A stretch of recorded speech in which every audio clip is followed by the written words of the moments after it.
Loan apps को लेकर अगर आप भी चिंतित हैं तो ये खबर है लोन ऐप्स को लेकर। अब सरकार भी सख्त दिखाई पड़ रही है। सरकार कड़े कदम भी उठाने जा रही है।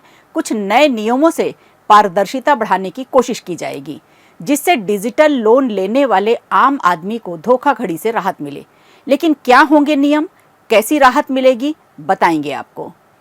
इधर मोहन भागवत का एक बयान आया है जिसमें जबरन धर्मांतरण को हिंसा का रूप बताया है।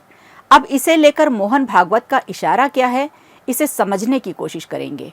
और राहुल गांधी का नालंदा दौरा क्या बिहार की सियासत में एक नया अध्याय शुरू करने जा रहा है? राहुल गांधी ने नीतीश के गढ़ में एंट्री लेकर सियासी खेल बदल दिया है। जहां कांग्रेस की वापसी के सिग्नल मिल सकते हैं, तो नीतीश, जो अपनी सियासी चालबाजी के लिए जाने जाते हैं, अब एक नए दांव का जवाब कैसे देंगे, ये देखना दिलचस्प होगा। नमस्कार, खबर प्रधान शो देख रहे हैं आप और मैं हूं निवेदिता।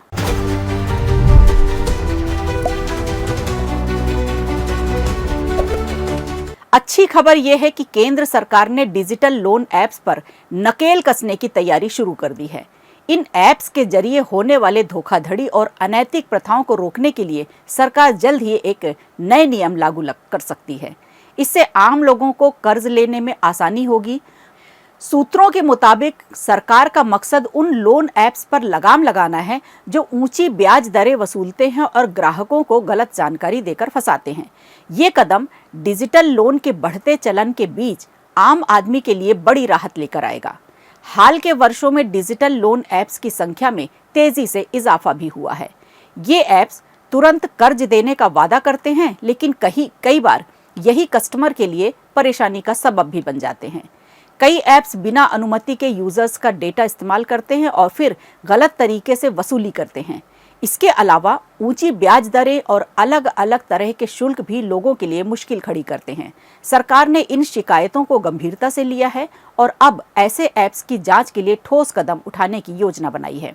वित्त मंत्रालय और भारतीय रिजर्व बैंक इस दिशा में मिलकर काम कर रहे हैं। नियमों के तहत लोन ऐप्स को अपनी ब्याज दरें और अपनी शर्तें स्पष्ट रूप से बतानी होंगी। साथ ही ग्राहकों का डेटा सुरक्षित रखने और उनकी सहमति के बिना इसका उपयोग न करने के लिए भी सख्त दिशा निर्देश देने होंगे। सरकार की कोशिश है कि डिजिटल लैंडिंग प्लेटफॉर्म पर पारदर्शिता बढ़े और उपभोक्ताओं का भरोसा कायम रहे। इसके लिए सभी लोन ऐप्स को रजिस्ट्रेशन और लाइसेंसिंग की प्रक्रिया से गुजरना पड़ सकता है। गैर कानूनी ऐप्स पर तुरंत कार्रवाई करने की भी योजना है। सरकार का ये कदम न केवल आम लोगों के लिए वित्तीय शोषण से बचाएगा, बल्कि डिजिटल लैंडिंग सेक्टर को और विश्वसनीय बनाएगा। उपभोक्ताओं को सलाह दी जा रही है कि वे केवल भरोसेमंद और रजिस्टर्ड ऐप से ही कर्ज लें। सरकार का ये कदम डिजिटल अर्थव्यवस्था को मजबूत करने की दिशा में अहम माना जा रहा है। आने वाले महीनों में इन नियमों के लागू होने से डिजिटल लोन सेक्टर में बड़ा बदलाव देखने को मिल सकता है।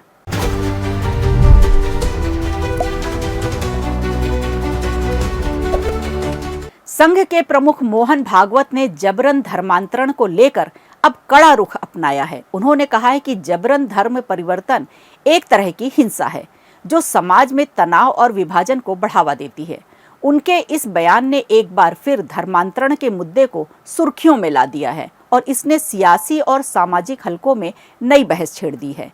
भागवत ने ये बयान एक हालिया कार्यक्रम में दिया। मोहन भागवत ने अपने संबोधन में कहा कि भारत की संस्कृति और परंपराएं सभी को जोड़ने वाली हैं। जबरन या प्रलोभन देकर धर्म परिवर्तन कराना न केवल अनैतिकता है, बल्कि एक सामाजिक एकता के लिए खतरा भी है। भागवत ने कहा कि धर्म एक व्यक्तिगत आस्था का विषय है और इसे जबरदस्ती थोपा नहीं जाना चाहिए। उनके मुताबिक ऐसी गतिविधियां समाज में वैमनस्यता फैलाती हैं जो देश की मूल भावना के खिलाफ हैं। इस बयान के बाद कई संगठनों में और नेताओं ने भागवत के विचारों का समर्थन किया है, जबकि कुछ ने इस पर सवाल भी उठाए हैं। समर्थकों का कहना है कि जबरन धर्मांतरण एक गंभीर मुद्दा है जिस पर खुले तौर पर चर्चा होनी चाहिए। दूसरी ओर कुछ आलोचकों का मानना है कि इस तरह के बयान धार्मिक स्वतंत्रता के अधिकार को प्रभावित कर सकते हैं। भारत में धर्मांतरण का मुद्दा हमेशा से ही संवेदनशील रहा है और कई राज्यों में इसके खिलाफ सख्त कानून भी लागू हैं। भागवत का ये बयान ऐसे समय में आया है जब कुछ राज्यों में धर्मांतरण विरोधी कानूनों को और सख्त करने की बात चल रही है। उन्होंने स्वयंसेवकों से समाज के कमजोर वर्गों तक पहुंचने में और उनकी मदद करने का आह्वान किया है। उनके इस बयान को आरएसएस की उस विचारधारा से जोड़ा जा रहा है जो सामाजिक समरसता और सांस्कृतिक एकता पर बल देती हैं। भागवत के इस रुख ने एक बार फिर साबित किया है कि आरएसएस सामाजिक और सांस्कृतिक मुद्दों पर अपनी बात बेबाकी से रखता है। बहरहाल धर्मांतरण के मुद्दे को हवा मिलते ही सियासी बयानबाजियां सामने आने लगी हैं।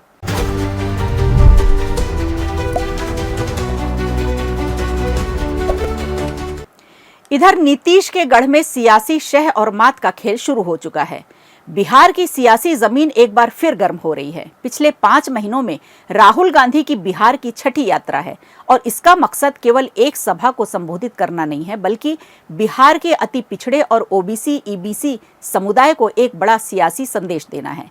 आइए इस सियासी मास्टर स्ट्रोक को गहराई से समझते हैं और जानते हैं कि राहुल गांधी का यह नई दिल्ली टू नालंदा वाया गया का प्लान क्या रंग लाएगा। नालंदा में नीतीश के गढ़ में चुनौती देने पहुंचे राहुल गांधी। नालंदा बिहार का वो जिला जो नीतीश कुमार का सियासी किला है, नीतीश कुमार की सियासी ताकत का प्रतीक है, लेकिन अब राहुल गांधी इस किले में सेंध लगाने की कोशिश में हैं। उनकी ये यात्रा एक सामान्य दौरे से कहीं ज्यादा है। यह एक सियासी शतरंज की चाल है जिसमें राहुल गांधी न केवल नीतीश कुमार को चुनौती दे रहे हैं, बल्कि बिहार की सियासत में कांग्रेस की खोई जमीन को वापस हासिल करने की रणनीति भी बना रहे हैं। राहुल गांधी का ये दौरा एक ओबीसी ईबीसी सम्मेलन को संबोधित करने के लिए रहा। बिहार में ओबीसी और ईबीसी समुदाय की आबादी करीब 60% से ज्यादा है और ये समुदाय किसी भी पार्टी की जीत या हार में निर्णायक भूमिका निभाता है। राहुल गांधी ने पहले भी बिहार में अपनी सभाओं में नीतीश कुमार पर निशाना साधा है। खासकर पूर्णिया की एक सभा में उन्होंने नीतीश कुमार की महागठबंधन से दूरी को लेकर तीखा हमला बोला था। उन्होंने कहा था कि महागठबंधन बिहार में सामाजिक न्याय की लड़ाई लड़ेगा और हमें नीतीश की जरूरत नहीं है। ये बयान उस समय सुर्खियों में रहा था जब नीतीश कुमार ने एनडीए के साथ फिर से गठबंधन किया था। अब नालंदा में राहुल गांधी का ये दौरा नीतीश कुमार के लिए एक बड़ी चुनौती बन सकता है। सोशल मीडिया पर चर्चा है कि राहुल गांधी इस बार नीतीश के गढ़ में उनकी सियासी ताकत को कमजोर करने की रणनीति बना रहे हैं। एक यूजर ने लिखा कि राहुल गांधी का नालंदा दौरा नीतीश के लिए सर्जिकल स्ट्राइक की तरह है। सामाजिक न्याय का ये नारा बिहार की सियासत को बदल सकता है। नीतीश कुमार और उनकी पार्टी जेडीयू के लिए ये चुनाव किसी अग्नि परीक्षा से कम नहीं होगा।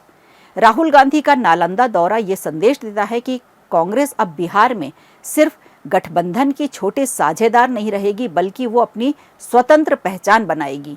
राहुल गांधी की भारत जोड़ो न्याय यात्रा ने बिहार में उनकी सियासी सक्रियता को और बढ़ाया है। अब नालंदा में उनकी ये यात्रा उस अधूरी कोशिश को फिर से जिंदा करने का प्रयास मानी जा रही है। सोशल मीडिया पर इस दौरे को लेकर कई तरह की प्रतिक्रियाएं देखने को मिल रही हैं।